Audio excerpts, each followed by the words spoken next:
იყო და ასე მტკიცებელის რომ ქართულ მხარეს არ ჩაუდენია ომის დანაშაულება. აღმოჩნდა რომ ისკანდარი არა მხოლოდ შენახული არ იყო, საერთოდ საქართველოშიც არ იმყოფებოდა.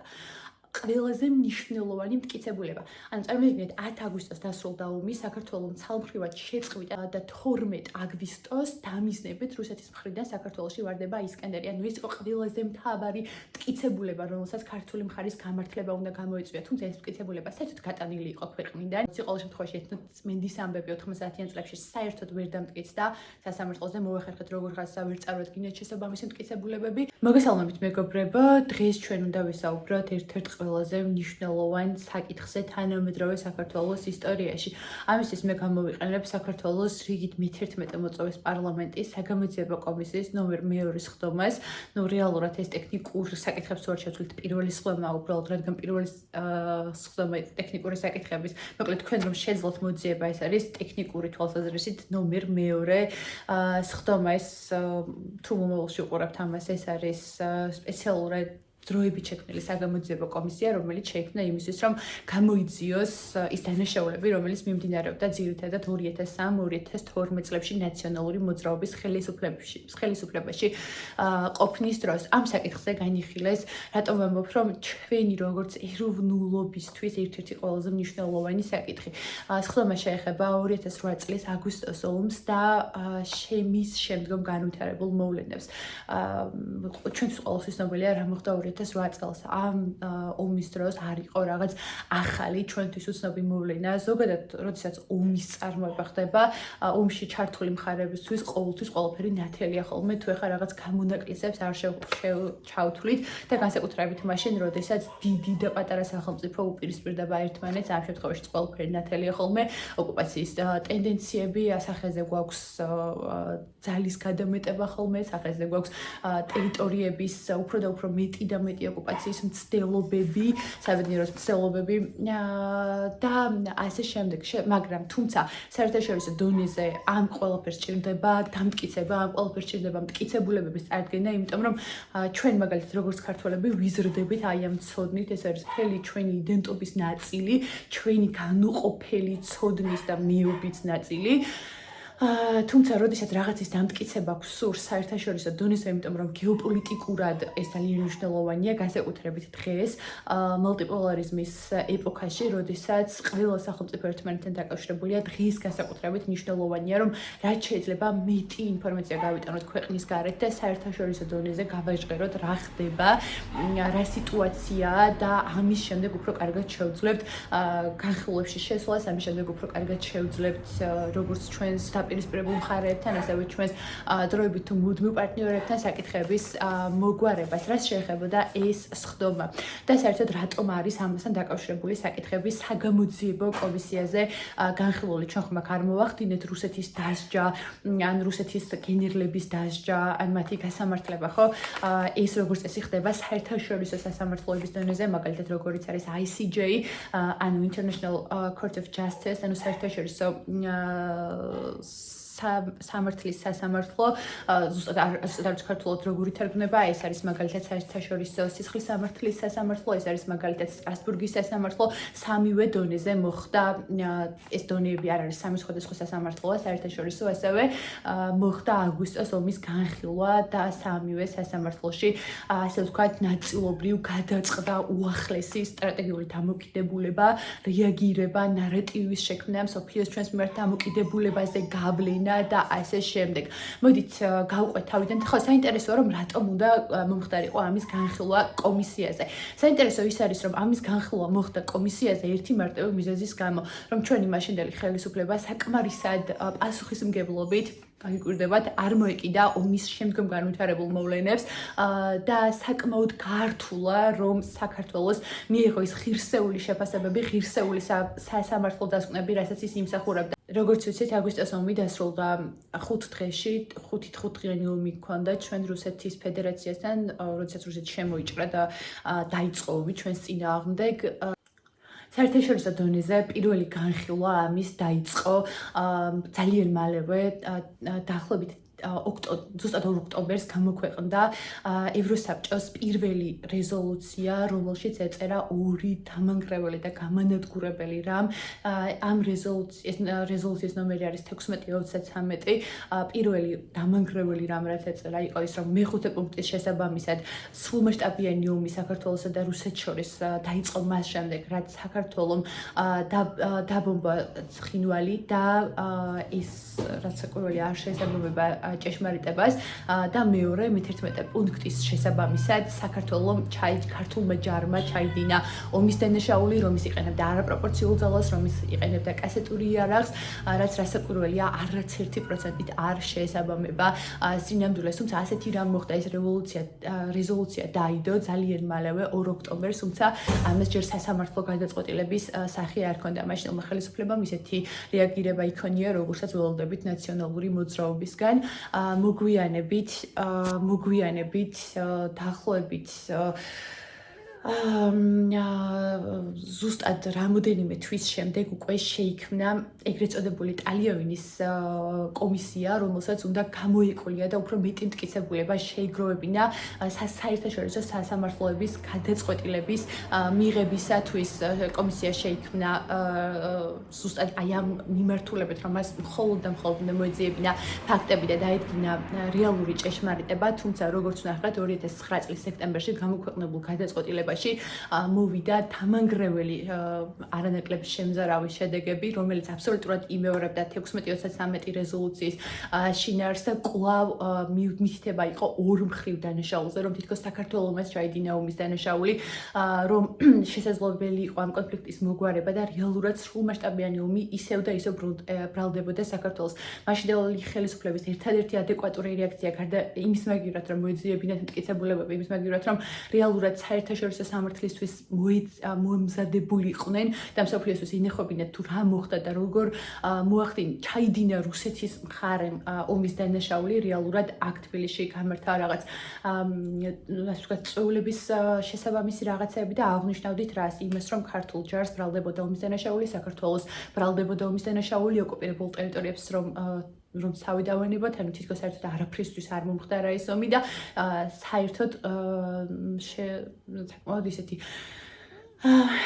შეფასებებისგან რომ თავი შევიკავოთ, უბრალოდ გავაგზავნოთ პრინციპში, შეგვიძლია უკვე ამაზე საუბარი. ამის შემდეგ იყო ICJ-ის, ანუ ჰააგის სასამართლოს გადაწყვეტილება,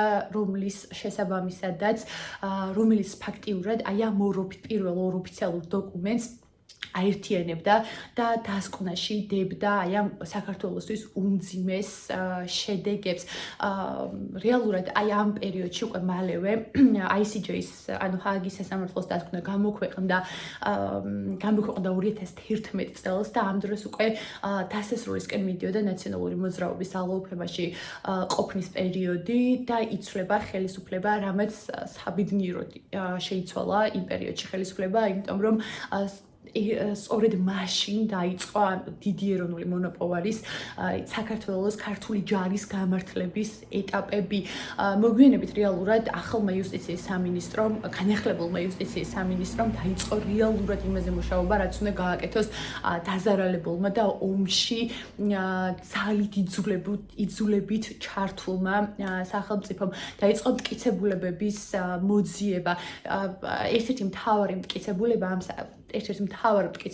ამ საკითხში, რა წარმოადგენდა პირველ რიგში იყო დასამტკიცებელი ის, რომ როგორც დაიდო ოფიციალურ დოკუმენტებში, აი ამის თქმა გამომრჩა, ოფიციალურ დოკუმენტებში კიდევ გვედავებოდნენ ორ რაღაცას, გვედავებოდნენ იმას, რომ ვერ დავამტკიცეთ. აი ამის დამტკიცება როგორ შეიძლება, რომ ვერ მოახერხო, რომ ქართველები აფხაზეთში იყვნენ ეთნიკური წმენდის და დისკრიმინაციის მსხვერპლი, მხოლოდ დისკრიმინაციის ნაწილი დადასტურდა, რამდენადაც ვიცი და ისიც დადასტურდა თუ არა არ ვიცი, ყოველ შემთხვევაში ეთნოცმენდის ამბები 90-იან წლებში საერთოდ ვერ დამტკიცდა სასამართლოს და მოახერხეთ როგორღაცა ვერ წარუადგინეთ შესაბამისი მტკიცებულებები და მეორე იყო ის, რომ საქართველოს ოფიციალურად მანამდე არ ქონია წაყენებული რუსეთისთვის რაიმე პრეტენზია, აი ამის დადასტურება არ მოხდა. ანუ ჩვენ რომ ვიცით და ქუჩაში ერთმანეთთან საუბრობთ და სადღეგრძელოებში რომ ვამბობთ, აი მხოლოდ თითქოს აი ეს იყო და ამის დამტკიცება რატომაც როგორღაც მოახერხეს და ვერ დაამტკიცეს. პირველ რიგში ამ მიმართულებით იყო კვლევები ჩასატარებელი, აი ამის დამტკიცება იყო და მეორე იყო დასამტკიცებელი ის, რომ ქართულ მხარეს არ ჩაუდენია ომის დანაშაული. ერთ-ერთი მთავარი ომის მტკიცებულება, ეგრეთ წოდებული ოქროს მტკიცებულება, როგორც ამას ეძახიან დღეს, ეს იყო ისკანდერი, გამოყენებული, რომელიც იყო ჩამოგდებული გორში 12 აგვისტოს. მიხეილ სააკაშვილის ბრძანებით უკვე ჯარი იყო გამოყვანილი 10 აგვისტოს. მთლიანად გორიდან იქ მხოლოდ იყვნენ დარჩენილი სამოქალაქო პირები, შესაბამისად 12 აგვისტოს იქ ისკანდარი არ უნდა მომხდარიყო. ამაზე საერთოდ სანამ საუბარს დავიწყებთ, უნდა აღვნიშნოთ, რომ როდესაც რეალურად ახალმა იუსტიციის მინისტრმა დაიწყო ამაზე მუშაობა, აღმოჩნდა, რომ ისკანდარი არა მხოლოდ შენახული არ იყო, საერთოდ საქართველოშიც არ იმყოფებოდა. ყველაზე მნიშვნელოვანი მტკიცებულება.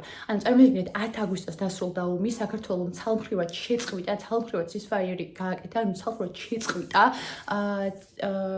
ომი და 12 აგვისტოს დამიზნებით რუსეთის მხრიდან საქართველოში ვარდება ისკანდერი. ანუ ეს იყო ყველაზე მთავარი მტკიცებულება, რომელსაც ქართული მხარის გამართლება უნდა გამოეწვია, თუმცა ეს მტკიცებულება საერთოდ გატანილი იყო ქვეყნიდან და ერთ-ერთმა ყოფილმა საჯარო მოხელემ მოახერხა, რომ დამსხრევებიდან რაღაც საწყობს შენახული დამსხრევებიდან რაღაცის აღდგენა მომხდარიყო.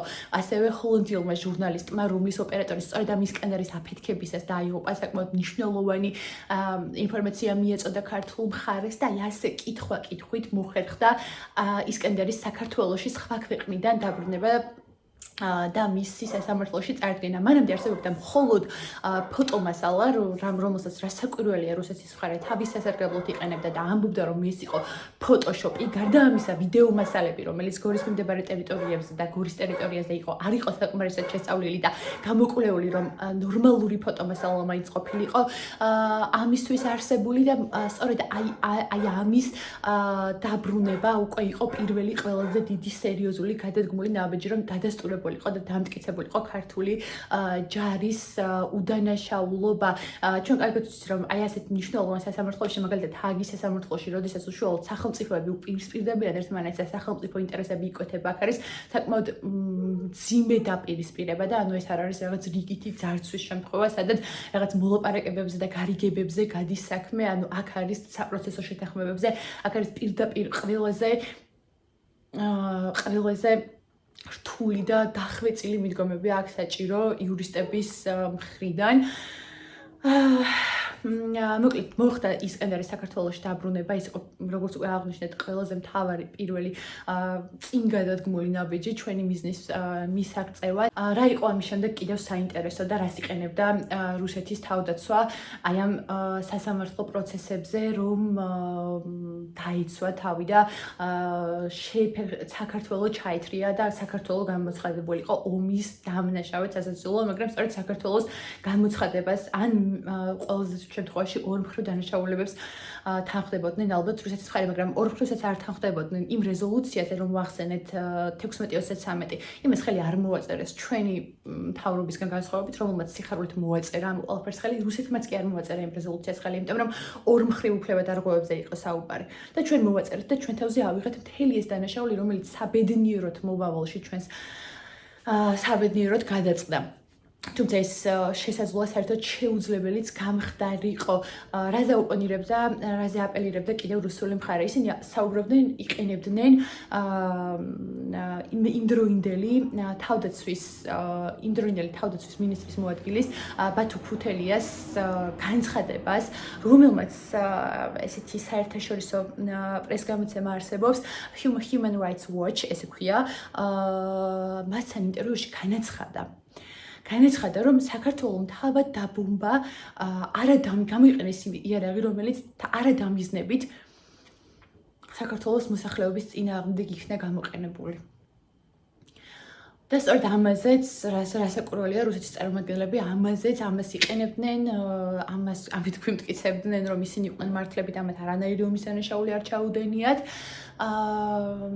თუმცა მოგვიანებით, როდესაც მოხდა მტკიცებულებების შეგროვება, რა იყო მესამე ნაბიჯი, კიდევ რა რისი გაქარწყლება უნდა მომხდარიყო და ეს იყო 3300 შემთხვევა ეთნიკურად ოსების მხრიდან, რომლებიც რომლებმაც ასეთი გადაწყვეტილება მიიღეს, რაც ძალიან საწყენია ჩვენი ოსი ძმებისგან და დებისგან, რომ შეიტანეს ჩვენს წინააღმდეგ, საქართველოს წინააღმდეგ 3300 სარჩელი, რომლებიც მიუთითებდნენ თან მხოლოდ საქართველოს დანაშაულს, არა რუსეთის დანაშაულს, არამედ გასაკვირიც არ არის, მიუთითებდნენ მხოლოდ საქართველოს დანაშაულს და საბედნიეროდ ამ საქმეთან თითქმის აბსოლუტური უმრავლესობა ზოგი მიმდინარეა, რამდენადაც ვიცი, მაგრამ აბსოლუტური უმრავლესობა ჩვენ სასარგებლოდ გადაწყდა, იმიტომ რომ ჩვენ არ ჩაგვიდენია არანაირი ომის დანაშაული და მეოთხე კიდევ რა იყო აუცილებლად გადასაწყვეტი. აუცილებლად გადასაწყვეტი იყო ის საკითხი, რაც თავში ვახსენეთ. გადასაწყვეტი იყო ის საკითხი, რომ რეალურად საქართველოს წინააღმდეგ განხორციელდა ეთნიკური წმენდა და საქართველოს მოსახლეობის შევიწროება და ამის დამტკიცება მოხდა როგორც ICC-ში, ანუ სისხლის სამართლის საერთაშორისო სასამართლოში, ასე ICJ-ში და ასე სტრასბურგის სასამართლოში, რომ ქართველების შევიწროებას, ეთნიკურ შევიწროებას ჰქონდა ადგილი არა მხოლოდ 90-იან წლებში, არამედ საქართველოს პირველი რესპუბლიკის დროს 1918-1921 წლებში. საბოლოოდ ჩვენ მოახერხეთ ჩვენი ღირსების აღდგენა. ვიღაცამ შეიძლება ჩათვალოს, რომ ჩვენ ხომ ეს ყველაფერი ისეც ვიცოდით. ჩვენ რომ ვიცოდით საერთაშორისო დონეზე, ეს არაფერს არ ამბობს. მე რომ ეხლა რაღაცას ვიფიქრებ და რაღაცას გადავწყვეტ, ხო? ინტერპერსონალურ ურთიერთობებშიც კი ერთ-ერთ მე შეიძლება რაღაცა ვიფიქრო და რაღაცა ჩავთვალო, რომ ისეც ცნობილია, მაგრამ საერთაშორისო სასამართლოს დონეზე ასეთი რამ არ არსებობს ხომ ეს, რომ ისედაც ნათელია. ყველა მტკიცებულება უნდა შეგროდეს, რაც ასევე არ გააკეთა ნაციონალურმა მოძრაობამ.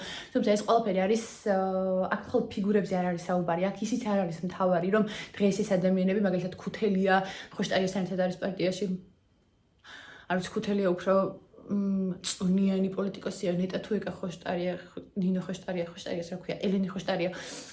მოკლედ, რაც მთავარია, მოხდა ისე, რომ კი რასაკურველია სიმართლე მაინც ბოლოს ყოველთვის გამოაჩენს ხოლმე საკუთარ თავს, მაგრამ ჩვენ ხომ უნდა გავაკეთოთ ყველაფერი, რაც შეგვიძლია, რომ საერთაშორისო სასამართლო იქნება თუ რა იქნება, როცა ასეთი ძლიერი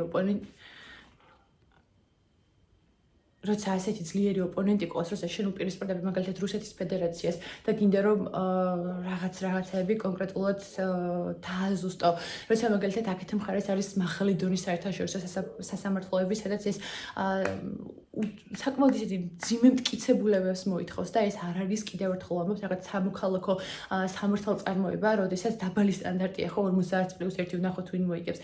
ანუ არა, აქ საქმე ეხება მძიმეს დანაშაულებს, საკაცობრიო დანაშაულებს, შესაბამისად სტანდარტები უნდა იყოს ძალიან მაღლა აწეული და აი ამის მეტი და მეტი შესაძლებლობა უნდა არსებობდეს, რომ საერთაშორისო დონეზე უფრო და უფრო მეტად უნდა ვიარსებოთ. ჩვენ რასაკვირველია ვიცით და ვაფასებთ და ჩვენ თქმა უნდა ვიცით, რომ ამ ომში მართლები ვართ. ჩვენ რასაკვირველია ვიცით, რომ ქართული ჯარი ღირსეულია. ჩვენ რასაკვირველია ვიცით, რომ საქართველოს არანაირი ომის დანაშაულები არ ჩაუდენია. თუმცა ამ ყველაფერს საერთაშორისო დონეზე დამტკიცება ჭირდება. დიდი მადლობა კიდევ ერთხელ ყურადღებისთვის. ამ საკითხებს აუცილებლად კიდევ ბევრჯერ დავუბრუნდებით. მთავარია თქვენი ინტერესიც იყოს, იმიტომ რომ იმ თემებზეც ვისაუბრო, რაც თქვენს გაინტერესებთ. უბრალოდ ეხლა ესე მოკლედ მინდოდა, რომ აი ეს საკითხები შემეჯამებინა. მადლობა ყურადღებისთვის.